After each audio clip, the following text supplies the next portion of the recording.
None of VPM Partners, Bob Kendall, or any of its officers, directors, employees, other personnel, representatives, agents, or independent contractors is, in such capacities, a licensed financial advisor, a registered investment advisor, or a registered broker-dealer. None of VPM Partners or its personnel gives investment or financial advice or makes investment recommendations, nor are any of them in the business of effecting trades or directing client equity accounts or giving futures trading advice tailored to any particular client situation. Nothing contained in VPM Partners broadcasts, on its websites, or in its written materials constitutes a solicitation, recommendation, promotion, endorsement, or offer by others described above of any particular security, other investment product, transaction, or investment. Copyright 2014 VPM Partners. All rights reserved. Terms of use apply. Reproduction, adaptation, distribution, public display, exhibition for profit, or storage in any electronic storage media in whole or in part is prohibited under penalty of law.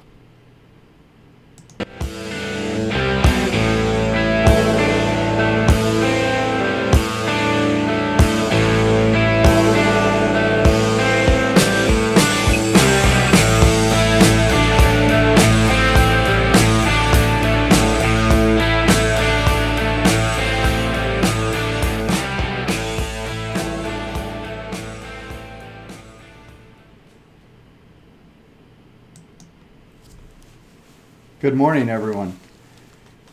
Well, here we are at the end of a week, of a shortened week. We've had quite a week. I want to welcome you all to our Market Thunder broadcast.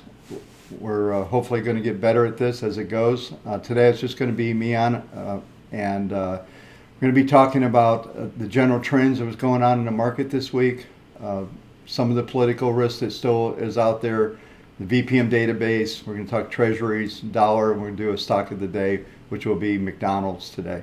It's one of our more widely held stocks that we have. Anyway, just again, some cleanup stuff. Make sure if the video stops working or moving, just refresh your screen. Should bring you back in case there's any kind of technical glitches. We've seen that out in the field a little bit, and it's pretty common actually on one of these streaming broadcasts.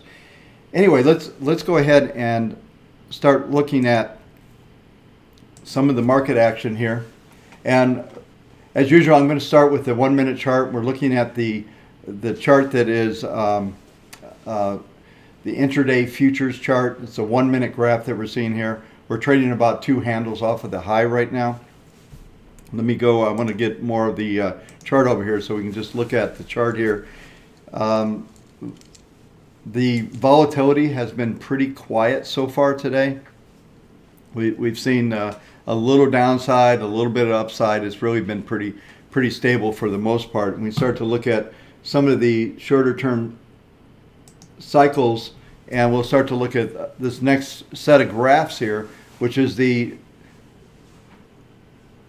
is basically the futures again, and we're looking at a 5 minute chart on the right hand side and an hourly chart on the left hand side of it. And we're probably another several hours away from a major cycle. We had, let me go to full screen on this here so you can see what I'm talking about, and we'll bring up the whiteboard a little bit so we can point out some things. You can see this is a moving average envelope, and they're exponential moving averages that are on this page. I want to show you something. This is something I've watched for probably about 3 years now. And some of my shorter term trading, I utilize this stuff. Let me bring up the whiteboard so that we can see exactly what I'm talking about here.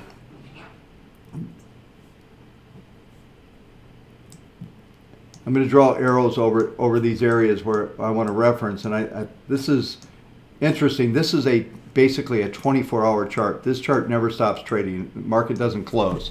So futures, it's going around the clock.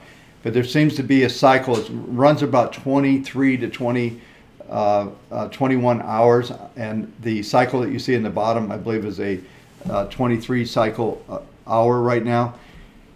Say we came in a little late yesterday. Right now we came early in on this cycle today. But these spikes, what they represent is volume spikes relative to price movement, and it's a rate of change of the volume. So rather than just looking at pure volume, we're looking at the rate of change of volume. So to see what type of action is coming in. A lot of times these spikes will come, and these clusters where these arrows are will come around where the market is trying to put even a top or bottom in. And you can see we had a few bars that were it's pretty quiet today, really, and it's probably because it's pre-holiday markets that are coming into play, and we're not going to see that much action today. We'll see how the probably last hour and a half, 2 hours play out today will really be what this day ends up to be. But these cycles are pretty regular. They tend to happen at turning points. These are things I'm watching a lot of times in commentary. I'll reference, if certain things don't happen within a 3-hour period or something, that will tell us that there's a more significant turning point happening, or if it penetrates something, it will signal a breakout. But this market, what we've seen here, I'm just going to draw a line through here. We're a little bit positive where we've been, but for the last couple of days, we've really been range bound, and we've seen a couple really good days. And what I want to talk about today, when it comes from just talking about what's happened this week, is really talk about the retest of last Friday's low and how the market acted, and specifically on Monday and Tuesday, which were the most significant days of the week from my standpoint. Let's go ahead and let's take a look at a couple of these charts that I'm talking about here. We'll start off with looking at the daily. This is the cash index now. This is the daily index, and what we're seeing here is momentum is actually not accelerating here. You can see I just have the 1 ppm 1 here, and it's not accelerating. It's pretty flat, actually. It's at 0.10. You need a value greater than 0.25 to really generate any kind of real momentum as far as the market being able to hold that average. So this is ppm 1, the 10-period moving average. Let me just bring up the whiteboard so we can point out a couple of things so you can fully understand what's going on here.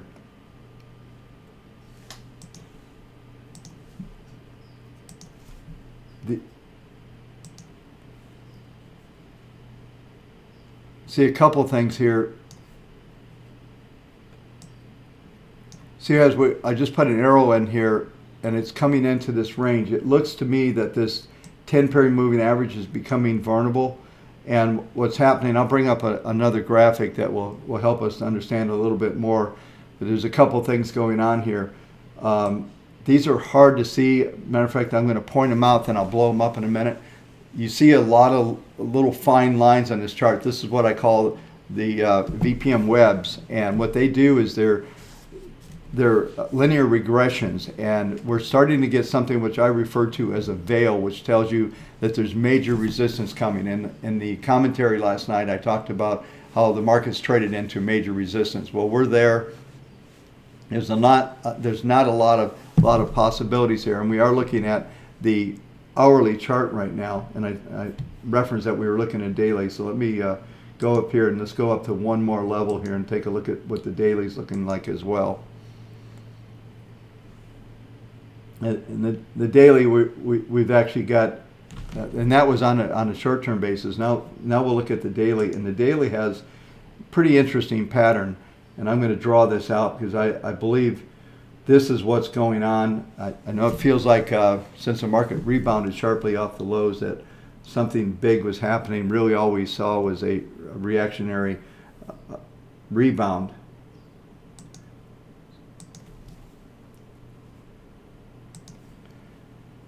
So here what we're going to see is that the market, I'm just going to draw this pattern, these stair steps down. From an Elliott standpoint, this is probably an ABC down, and what we're seeing now is a potential another ABC pattern.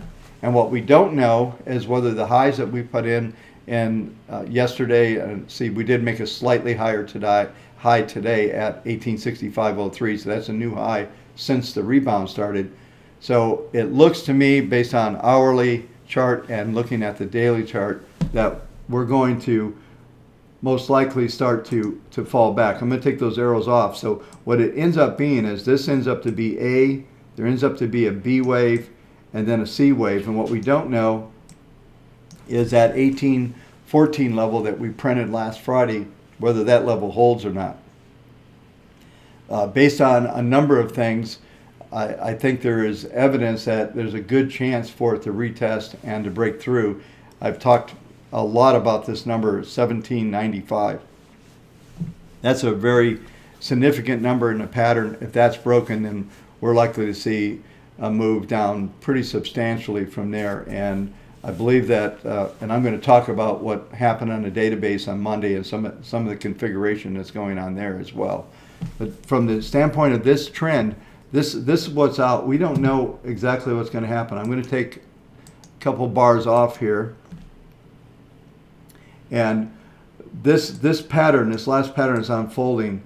If it comes down and retests again and then rebounds and does not make a new high above this level here where I just drawn the arrow, this is going to be your band or your trading band that we're going to be stuck in. And this is going to take potentially through next week and into the following week to actually form. And the only thing that would, if it violates the highs that we've seen today, the 1865, then we could see it expand out. The high that we had a couple, let's see, I think it was about 5 days ago, was 1872, I think, '05. And when I'm in a whiteboard mode, I can't bring up the numbers. But the bottom line is that could be extended, but it's probably not going to be. We're probably seeing the high of this particular sequence, and we're going to see some backfilling here, and we're going to find out more about the character of this pattern over the next, let's call it 5 to 8 sessions. And depending on how that comes out, will tell us something pretty good. What it's setting up for right now is the potential for the next leg down to come down where I've drawn this line just now, and that the target would be around the 1775 level on the downside. Let's switch over to the intermediate charts now and just talk a little bit about what's going on there as far as the same patterns that we're just looking at here. A couple things you'll see. I want to point out, if you recall, the orange chart at the bottom is the VIX index. The center is once again the PPM1, so it's telling us a little bit about the shorter term standpoint from the weekly charts. But this pattern has become very, very sloppy. And I do want to make a note here because several of you have asked. I believe I have 1.2 models on this chart right now.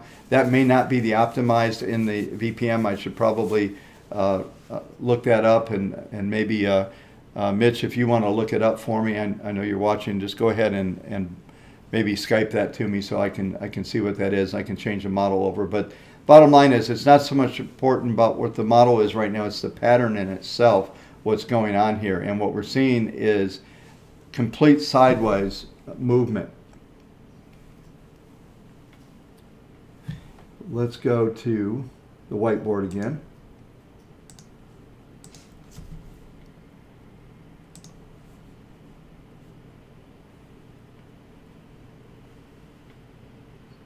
There's a center line pretty much that is running on this market, and it's probably around the 1855, 1860 level is the midpoint, and the market's just waffling above and below this line. The orange line down below, like I said, down here is the VIX index. It's actually collapsed all the way back down to 1365, going just from last Friday. We were printing up at the close to 16 something at that point in time, and now we've completely reversed the VIX. Everything's better from a volatility, or at least a risk standpoint. The market participants are looking at that there's not that much risk at the moment, and this flat line tells you that that's how the market's trading. So we're not really seeing any kind of leading expectation or anything there. The bias on the indicator that I have here, I'll go ahead and point this out. You can see a slight uptick. It's trying to break through the line. We are right now at 0.35, and I mentioned earlier you have to be at a 0.25 to be in an uptrend, and that current value of this 10-period moving average is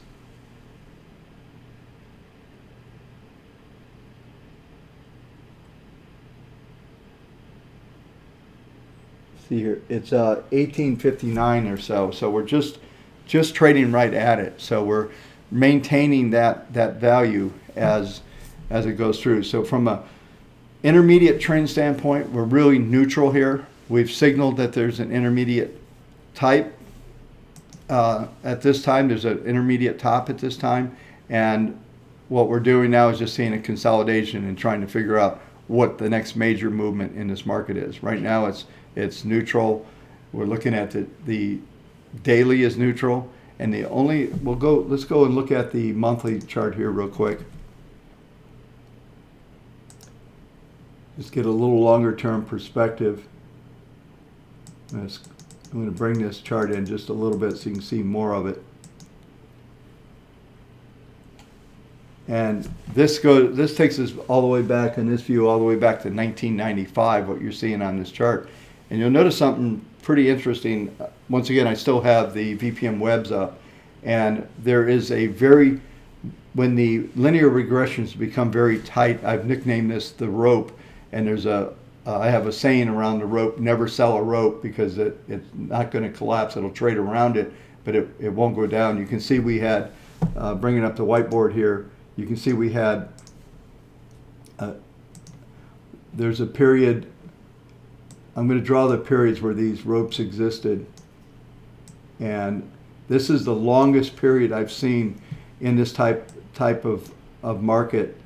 And you'll see going back in 2000, we had a pretty good one breaking off the highs, and we had a minor one that broke down below right here, and then there was another rope here. And when those things are happening, the market's in a very robust trend. It has a very low probability of actually breaking through or making an abrupt change. What will happen next is we'll get either a veil, or we'll get some kind of broadening pattern, just like what we've seen at these other tops here, just drawing those in.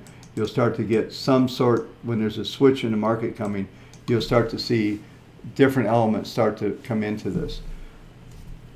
So from a long-term standpoint, we're still in a I would call it a pretty robust uptrend, but within the contents of that, we can trade down a fair ways. We can trade down to 1775, and if that level breaks, we could go as low as 1645. I referenced that in our outlook for this year. Those are still levels that are out there.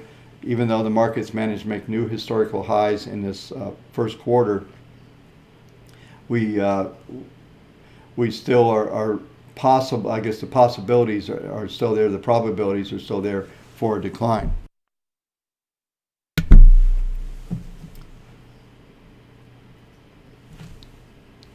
Okay, let's from here we're going to go back to the daily. Or go back to the weekly graph, and you can see the same patterns are unfolding in this chart.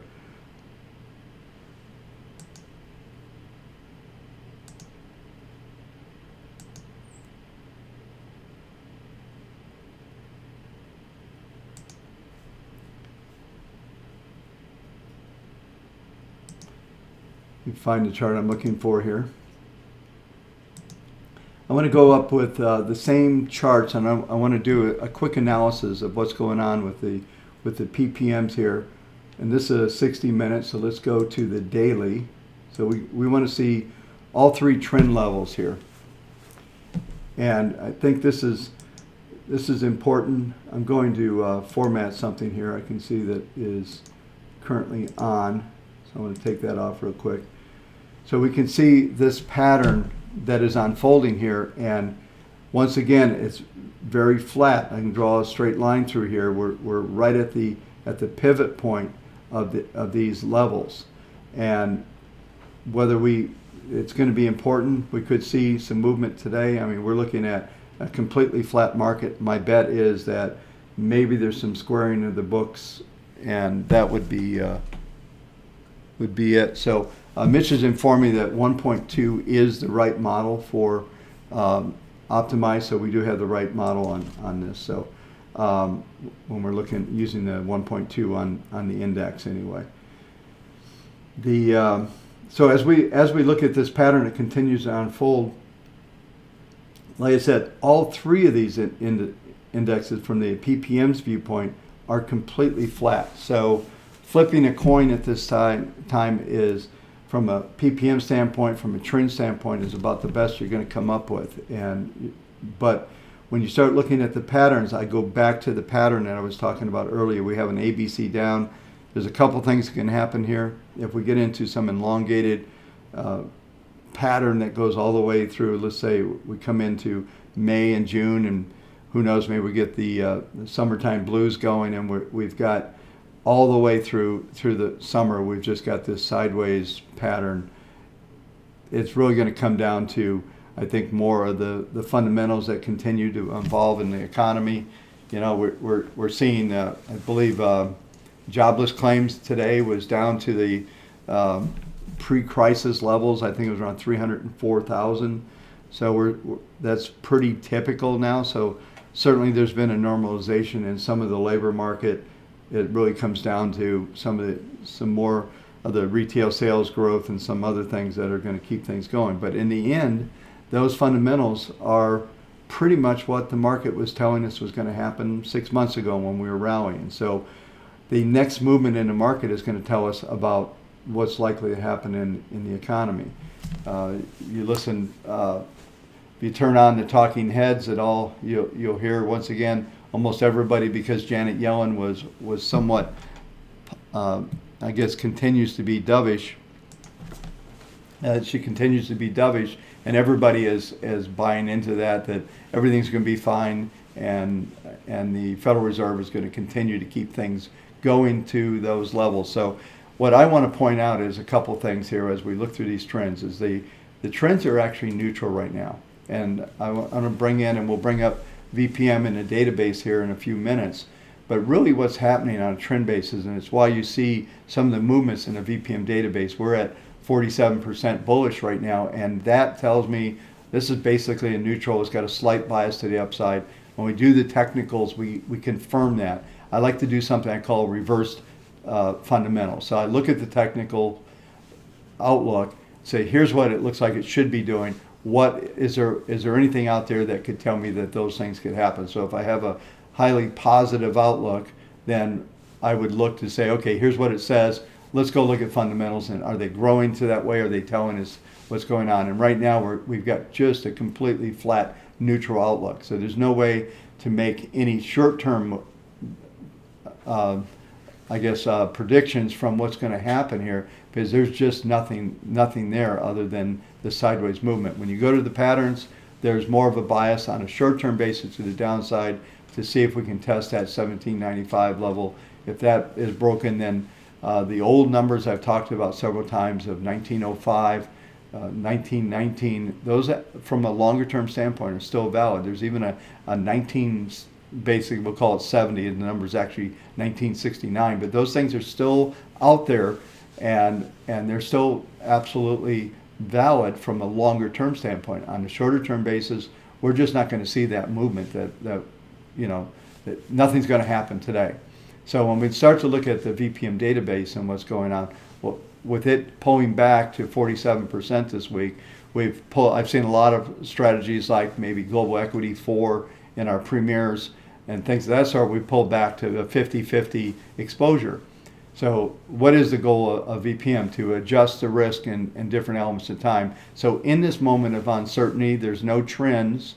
VPM is a trend following system. It's going to flatten out other than the things that are still showing trending characteristics. So that's what's happened in this last week. It doesn't mean the end of the world's coming. It doesn't mean anything other than there is risk in the market.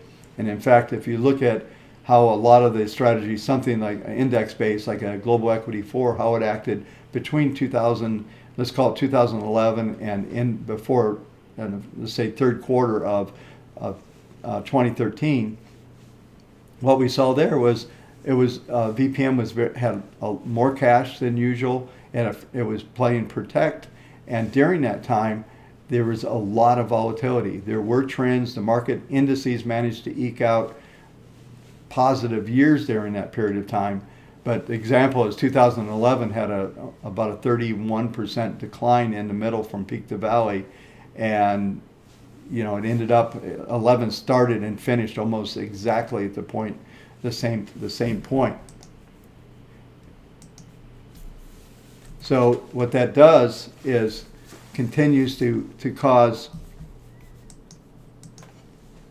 some things to go on from the standpoint of just this non-trending. It gets us into a very protective phase, and that's from I guess the best way to look at it. What I'm saying right now is our database, the technicals, everything is doing exactly what it's supposed to do. So anxiety of having too much cash because the market bounced off in a low of last week or any of those things would be inappropriate just from the standpoint of what's really going on. And even if the market were to somehow eke out a new high, I can't imagine there'd be a lot of buyers there. There's still a lot of folks looking to square books. We just came into the second quarter. We're still working the beginnings of how this is going to play out. We've got earnings coming on. There's nothing that exciting from the earnings standpoint. It's almost like they're in the background right now, even though they're happening pretty substantial. So let's go over and let's take a look at VPM now. And let's talk about the database. Oh, nice. Okay. 1 second here while I deal with this.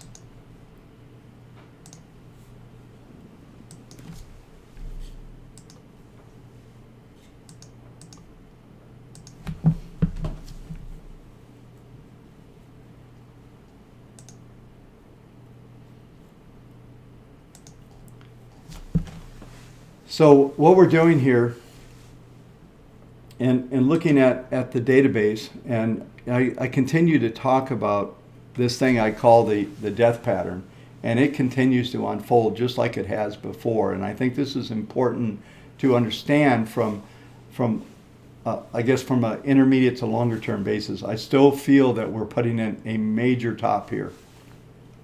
Whether or not we get some kind of decline that's 20-30% like we've seen in 2008 or not, this is the similar pattern that's unfolded, and this is why we're seeing what's happening internally with VPM in the database is that it's actually going into a protective mode just because a lot of stocks their trends are ending.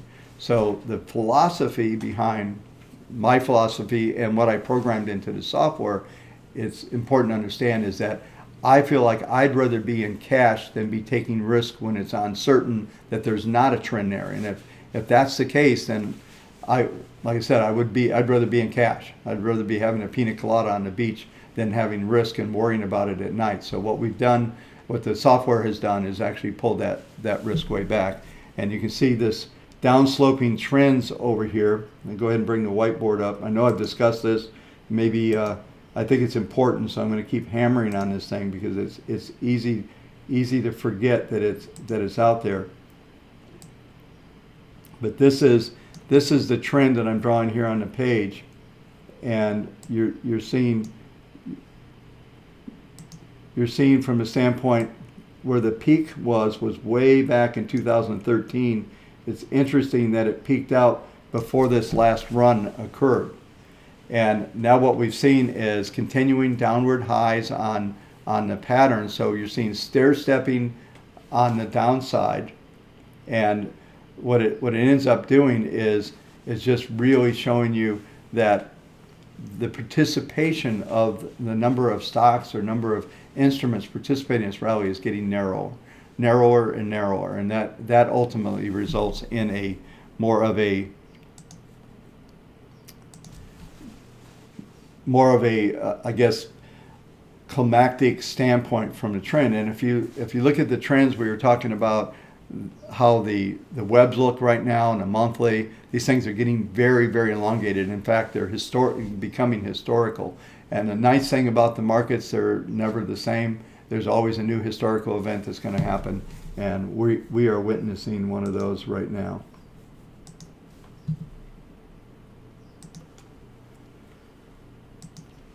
So let's look at one more thing here. Let's go to research in 2.0.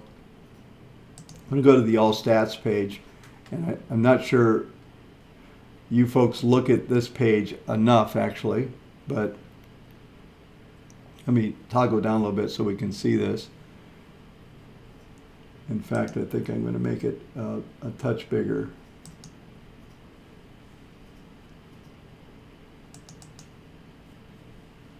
So in this section here, I've got the positions overview. I've talked about this before, but what's happening here from a database standpoint, because of the selling that we saw last week, we've seen a somewhat of a shortening of the average duration, although it still remains at about 50%. So what that means is the items that we own right now, the symbols that we own right now, are 50% of their expected holding period has expired. But when you look at the profit down here, the projected profit, it's only 20.3%, and that has a lot to do with the items that a lot of things that we sold on Monday were things that had substantial profits, and for the most part it was profit taking that we did from the VPM database standpoint, and about probably 65% of all the trades we sold had profits in them, and we were taking, not only were they profits, most of them were long-term profits at that, so there's some pretty good tax efficiency as well. But when we start looking at this thing, we're seeing the average optimized 196 trading days. We're currently only about 82 of what we're currently holding. There are things that are still longer in the tooth, but this is the average number. So this is reflecting on each model what they are. And very seldom do we get much over about 74 or 75% on this database. Let's go back to a normal view on this. So from a standpoint of what's going on in VPM, going back to the home page here real quick and bringing up this chart on the overall view of the database, what we're seeing here is really just a continuation of what always happens in every market cycle. And I guess after watching, I've had this database up in my life since 1998.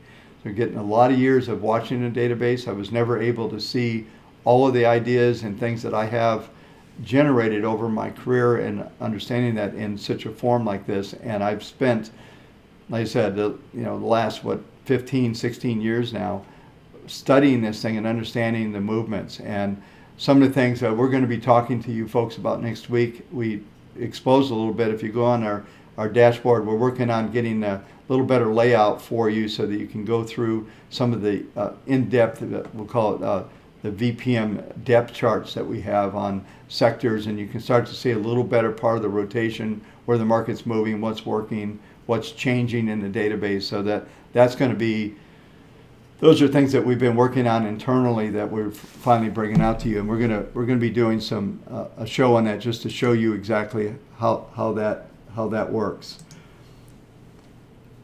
Going back over to TradeStation now, and we're gonna go and we're gonna cover. Before I do this, I want to go in because I think this is important to understand here.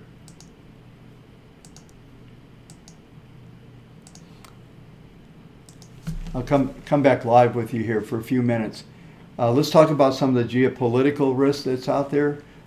Pretty much the same thing that's been out there is the Ukraine situation with Putin pounding on his chest and showing the Western world that he's pretty much going to do what he wants to do. That risk, it's almost impossible to try to bring that in and say, here's what the risk is. It's really volatile. It depends on what happens from obvious. I'm quoting the obvious, I guess. If they make some sort of invasion and all, then there might be something that goes on, and maybe there's some more political risk there. I actually thought about this. I think Putin's actually protecting his border more so getting ready to invade the Ukraine, because all these folks, you have to realize, I think this is a subject that people have not talked about when it comes to Ukraine. The Ukraine government is so corrupt. They have spent every dollar. They're bankrupt. The only reason why they're running the government at all today is because the IMF and the U.S. has given them money, and the people there are sick of it. There's a lot of folks that, because of the former Soviet bloc, that are very pro-Russian, and now they're just tired of it, and they want something new. The government in Ukraine has very little to offer. You probably heard that when they started to roll in tanks into some of the eastern cities, that some of the troops were defecting and actually flying Russian flags on Ukrainian tanks. So, that situation is volatile. I don't know that it's as scary as some folks would point it out. I've seen people, waving flags of World War III. No one knows about those things. But from the standpoint of the markets right now, it seems to be way, way in the background. It could emerge if there was some sort of conflict. The U.S. is posturing, telling Putin, stop it, but he's not listening. And the Western world has no power over him at all. And I think that the interesting thing is I saw he's given basically Ukraine owes Russia $2.2 billion in some energy, and he's talking about cutting the gas off, and it could affect the European customers that it flows through. And it's somewhat interesting from the standpoint that those things are happening. So anyway, I just wanted to mention that. I don't think there's anything else out there that is going to, really bring any other risks that we don't know about. But that's I guess that's the problem with geopolitical risk. It shows up out of nowhere. So what I'm going to do next is we're going to go through treasuries, the dollar. We'll do the stock of the day, and then we'll start to get pretty close to the end of the show then. So let's go back over to analysis.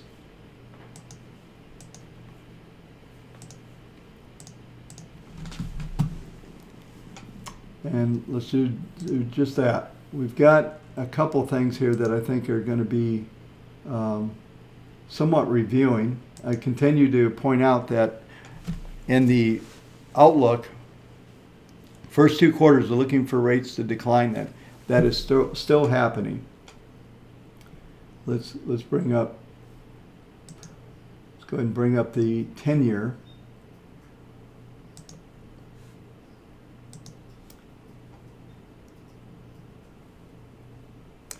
Ten-year continues to trade just below the 270 level. It seems to be stuck here. Interesting enough, I saw some comments that some of you tweeted us, and I'll try to cover some of those things here today. Is if the treasuries continue to decline, is that going to be positive for the stock market? And I don't think that there's a link at the moment that's that sensitive. Looking at this chart, we're seeing a stabilization. It almost looks like the indexes themselves from the stock indexes, that the interest rates are very, very stable here. And we're looking at the weekly graph. If we go over and look at, let's change it over and do a shorter term view, you'll see even a more detail, more of the noise that we've been seeing in the marketplace from the standpoint of really of it just staying within this range right here.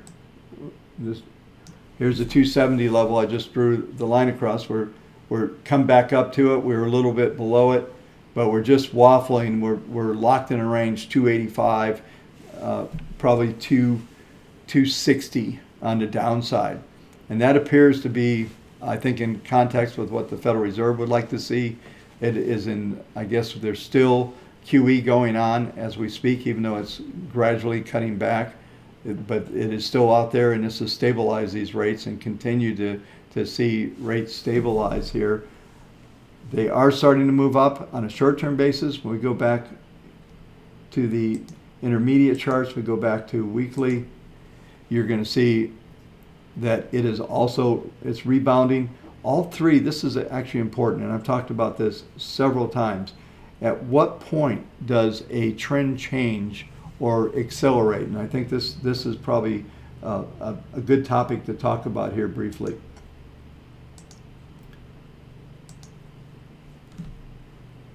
one of the things I've talked about before, we've talked about how moving averages, these three moving averages, I use 10, 21, and 40 period moving averages, and how each, during trending modes, they spread out. So we've seen the same thing here. When the market was going up, it spreads, they contract, and now what we've got is what I call a complete convergence here. So this area where I just drew the circle on, all three averages have converged at this point. And if you look at the slope of the PPMs down here below, they're neutral, but they're actually turning up. So what that tells us is that there is a slight leaning at this time toward the probability starting to suggest that interest rates are going to go up. I'll put up a couple of calculations here in a minute and talk about what those probabilities are, but they're not as they've been moderated since I did the outlook because of some of this sideways events and the way that the patterns are unfolded. So when you're doing forward-looking analysis, you're always trying to anticipate certain events if they happen, what that means. But when you get there, it really comes to what type of patterns and what type of structure. So some people look at purely price levels of what's going on in the market. And from my viewpoint, I don't spend a lot of time counting every intricate wave from an Elliott wave standpoint, but what I do look at is the structure. So the structure of this market is corrective in nature, meaning that it moved up, it is now going into, let me just clear this out, I'll bring up some arrows here to show you what I'm talking about here. It moved up here, and now what we're getting is a pattern like this. And this last pattern that I've drawn down, this arrow that I've got here, this is potentially what's called an ABCDE corrective wave. And it's also potentially a wave 4, and it's complex in nature. So I don't want to get too technical on what's happening, but let's just look at this previous wave. We got a high, we lit a 1, 2, 3 here, and then we went up. This is much more complex, which is typical. There's a thing called the rule of alternation in Elliott wave. And what it tells you is that if the first sequence was an ABC, the next one's going to be ABCDE, or it's going to be what they call a double 3, which is an ABC X ABC. You never know what that formation is going to be, but this is the formation that's unfolding. And what it tells you then, if that's the analysis from the structural standpoint, that the next move will be up. And the question is how much. And there's even some answers there from looking at it from an Elliott perspective, as well as just looking at some of the potential Fibonacci projections that are coming out of this pattern. So I'm going to go up here and bring up some calculations here.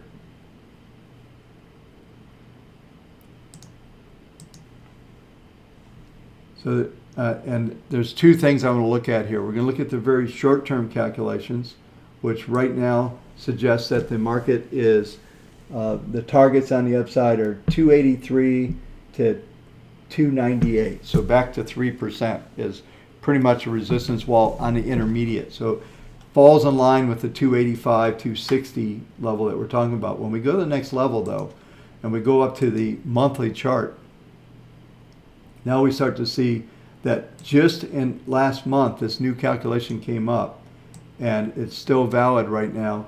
This is telling us that the target range is 314 to the 350 range on the upside. And that actually coincides, if I go back to the weekly charts just for a second here, jumping back and forth, this first move that we saw here was about this leg here went from 160 about 220, went about 60, around 60, 65 basis points. And what that tells us is this whole thing I was talking about a minute ago, the wave 2 simple and the wave 4, well, the other characteristic is that wave 1 and 5 tend to be similar in length, and it was around 65 basis points. If you had 65 basis points from where we've been, you get into the 320, 340 range as far as a projection from that pattern becoming more realistic and walking forward the theory and the structure. And then we look at the PPMs, we look at all this stuff.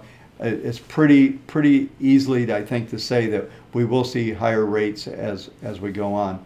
There were some other questions about this higher rate scenario. Is what does that really mean? What does that mean for gold? What does that mean for the market in itself? And I think that I was quoted, and certainly in commentary and even in the outlook that I did, is that the higher rates, this is more of a normalization situation. It's not really something that's going to cause any real structural issues at this time. If we were to get into above 4%, 440 on the 10-year, then we've got issues. We've got issues with refinancing of debt. I mentioned in the outlook that there's a huge amount of corporate debt that needs to be rolled over. If you think going back to the last 5 years, looking back, there was a massive amount of corporate debt that was borrowed at a very low rate because of the zero rate policy. Those rates have changed now somewhat in structure. You had a 10-year Treasury at 160, which is now 260. But over around 440 is where there's a real tipping point from potential damaging of earnings and other aspects of the markets as they go forward. So for now, it's pretty stable. It shouldn't be a lot of effect on earnings, even if we went to the 320 level or anything like that. It's not going to be much there. So moving along here, we got about 15 minutes left in the show. But that's a pretty good, and I think, outlook for what's happening with treasuries right now. As far as a tipping point as when is that going to happen, we're probably going to have to see the market move over that 285 level, 280, 285 on a weekly closing basis. And we would probably then begin to see further advancing from the interest rate standpoint. Let's take a look at let's go to the dollar now. The dollar's been under a little pressure here. It's our weekly, but once again, it's somewhat looks like treasuries, so it makes sense, right? Higher rates, dollar should be firmer. And that's a pretty, I think, standard view of the world that's going to happen. But we have seen some recent weakness. Let's go to more of a short-term viewpoint of this and look at the daily graphs on this. You can see slight bias to downside, but in the last couple of days we've seen some firming. In spite of what Janet Yellen said the other day, there was some weakness coming in the dollar initially. It's actually firmed up since then. And we're continuing to see the same patterns that we've seen over and over that we talked about. So all of these markets are related. We know that. And they all seem to be telling a story.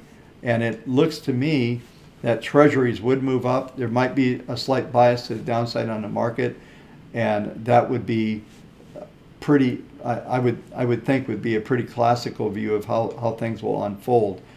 Because if you look at the patterns that we were talking about earlier on the stock market, there is a slight bias to the downside, even though the longer term is still bullish. That can change. 1795, a close under that on a monthly basis changes that whole outlook. We start to negate those patterns. We start to really set up some more potential risk in the equity markets.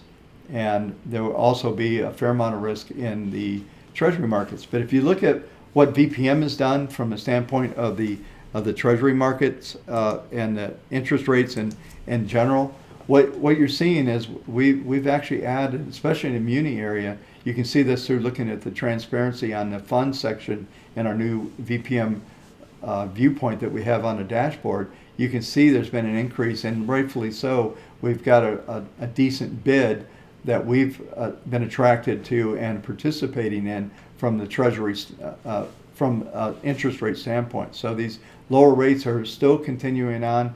We're looking now at, on a regular bias, we're probably into about 3, working on 4 months of a trend. Typically, a lot of the patterns that VPM will play into will be anywhere from 6 to 8 months, maybe 9. So these patterns can elongate. We're trying to do our best to anticipate them, but it's pretty hard to make a hard call and say, hey, next July, this is it.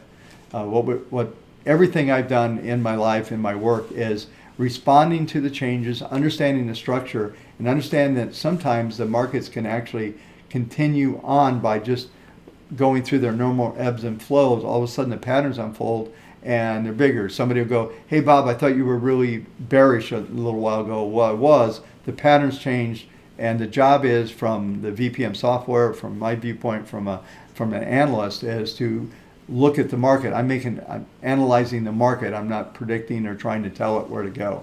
We see the perma bears, people like Harry Dent, who has been bearish for 9 years now, still bearish as the market makes historical highs and tries to. They're hype artists that try to get. There are people that want to believe that stuff. What I do, what the software does, is really responding to changes as they occur and making analytics about them and trying to carry forward and walk forward those situations. So let's go back and let's do our stock of the day. And the stock of the day today is going to be McDonald's. And Mitchell, and you hear this, if you could tell me if I believe this is, let me look and see what model I have on here. I think it's 1.2. Let's take a look. I do have 1.2 on here. So we'll make sure we have the right model, but we'll go ahead and look at the technical aspect of McDonald's. It's been a pretty good stock. It's done quite well. And you know what? I can do that, can't I? I'll go over here to VPM real quick. Let's just put MCD and find out.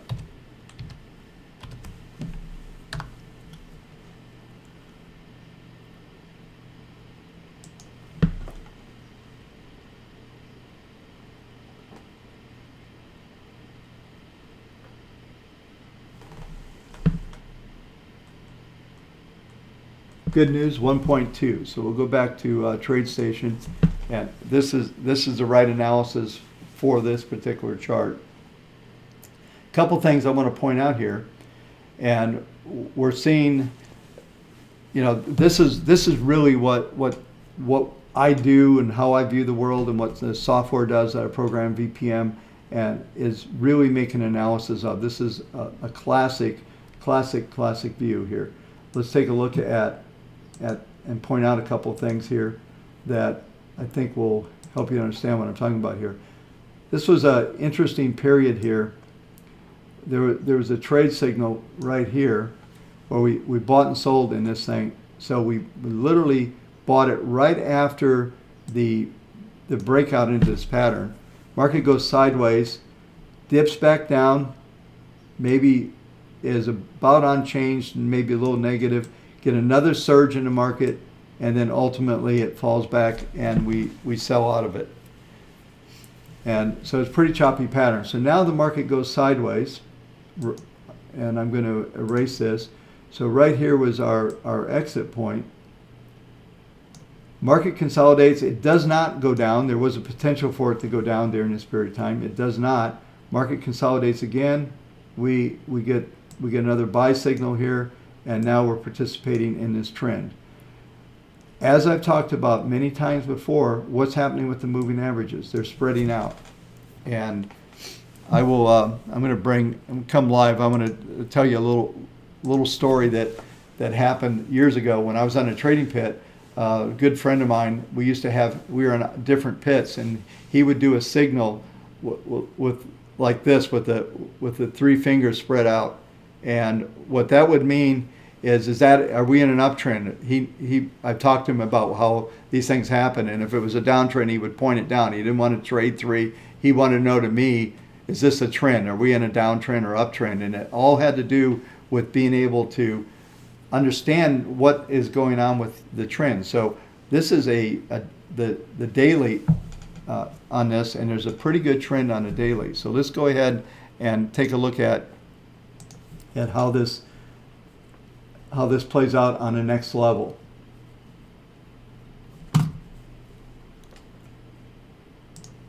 And on the next level,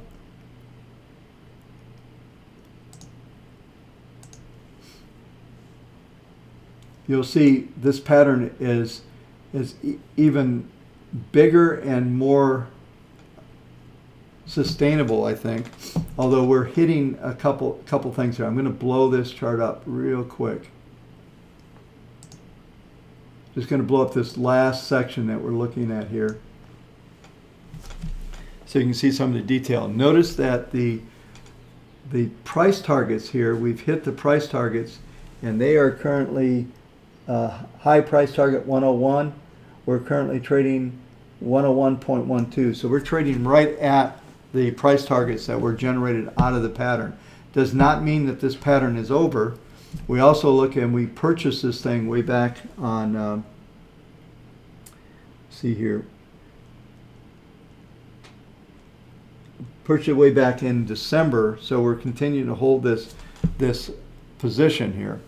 And it looks to me, if we go back and zoom out a little bit, if we start to look at what McDonald's has done, we're looking at the 104 level, which was the old highs back in April of last year. And whether it can get back to that or not, I don't know, but there's a decent profit if we continue to run up toward the 104, 105 level. This is probably where we'll see some resistance. Maybe we'll get a new calculation for this. But for now, this trend is very much alive. We have a 0.40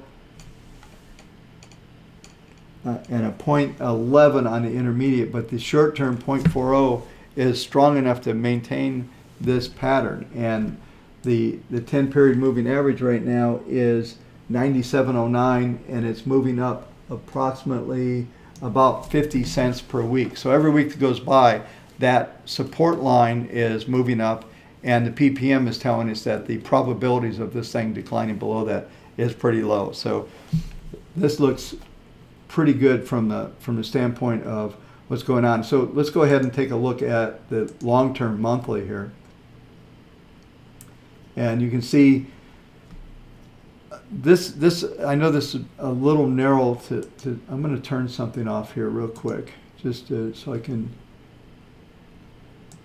want to get rid of a couple elements here. It'll make the chart a little easier to read. And what we're looking at now is more of a, without all the indicators on here, it's in a neutral mode on a long-term basis, but it's starting to accelerate out of this pattern. And once again, if you notice this elongated pattern over to the left here, go ahead and draw an arrow here. This pattern right here, and then you see a similar pattern here. They have been resolving themselves to the upside. And stocks aren't perpetual machines for sure, but there appears to be some bias to the upside. Indicators are positive or turning up. This is all on a very long-term basis. So each one of the bars you're looking at is a month. And it looks like if we can get over 104, 105, then the possibilities don't have any current projections from the indicator standpoint, from the Fibonacci indicators, but it would suggest that we would probably be able to run, my guess would be up to 110, 112, and that would be a pretty substantial trade from that standpoint.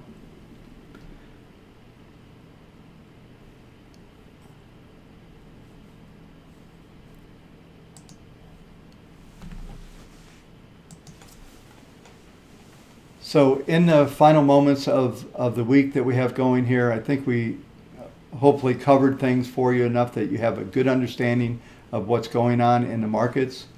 I think from an overall viewpoint, it looks like everything's going to be stable to a point for the next week, 8-10 days, and I don't really see a lot of disruption. Now, there could be a surprise. We talked about the Ukrainian situation. Could there be news out of there? Yes. As far as economics, as far as letting economic flow happen, there's not going to be too much that you're going to have to deal with that's going to be substantial at this time, middle month. It's going to be more about earnings. Maybe there's a couple surprises or positives or negatives that might affect market sentiment to a point.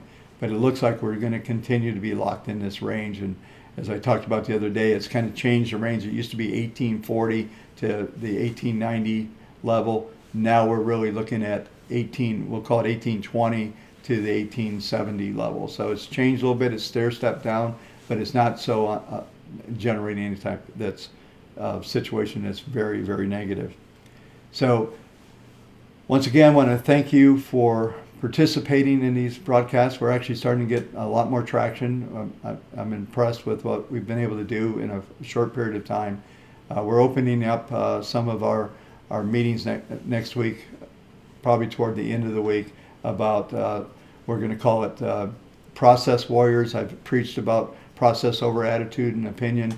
Well, we're going to go through all the processes that it takes to run this software successfully in your practice, and really go through a lot of detail, understanding the software, understanding building, maintaining all the different elements, and then a lot of in-between stuff. Anyway, folks, have a great weekend. Have a safe holiday weekend, and we'll talk to you next week.